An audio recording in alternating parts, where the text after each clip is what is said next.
Hopefully this is not new information to you guys and you've heard some of this before, but for new gardeners, let's make it easy.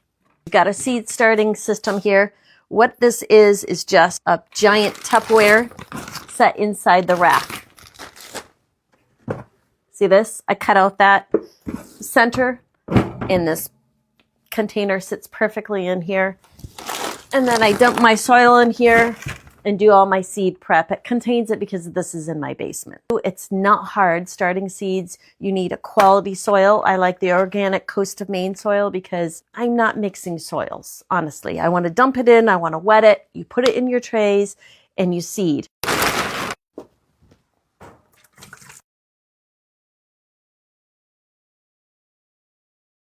Look how rich this soil looks. That's why I keep using Coast of Maine soil every year, is because it just delivers and it's easy. I can pick it up at almost every feed store in Ace and wet it, put it in my pots, and I'm ready to go. You can use your finger, you can use a pencil. It really doesn't matter. You don't need anything specialized.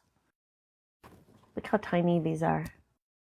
Just give these a gentle little pat, because what you want is, it's called good seed soil contact. And that just means that the seed is in there snug and it's not sitting on top of the soil or in an air pocket. Then I'm going to spray these. And the reason that we spray them instead of pouring water in is, again, you make a little divot and the seed will float, and then you don't have that soil seed contact. Now, the reason I put cinnamon on, I've always done it. I water from below and it sits in another tray. So when I water, it goes in there and then it gets sucked up through the bottom of the tray. And I'll just take one of these out and fill it through there. I like the cinnamon because antifungal, and it just keeps, sometimes when you get algae on top of the pot, it messes with the seed. And we just want to sprinkle. You don't have to go too heavy. You don't need a particular kind of cinnamon. This jug has probably lasted me 3 or 4 years already, so it's not that expensive, and it does make a difference. When I forget, there's a huge difference. Lid.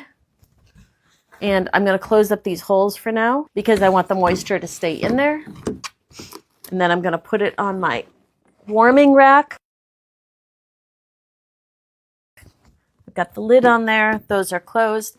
And these will sit here until they sprout. Then I'll take the lid off and put them under the grow lights. I'll also put a sticky note on here that says when 7 to 10 days are, that these will pop up. It's just a mind game from keeping you from being a little neurotic about your seeds. 4 of them, it was too many. So this year I'm going to do 3.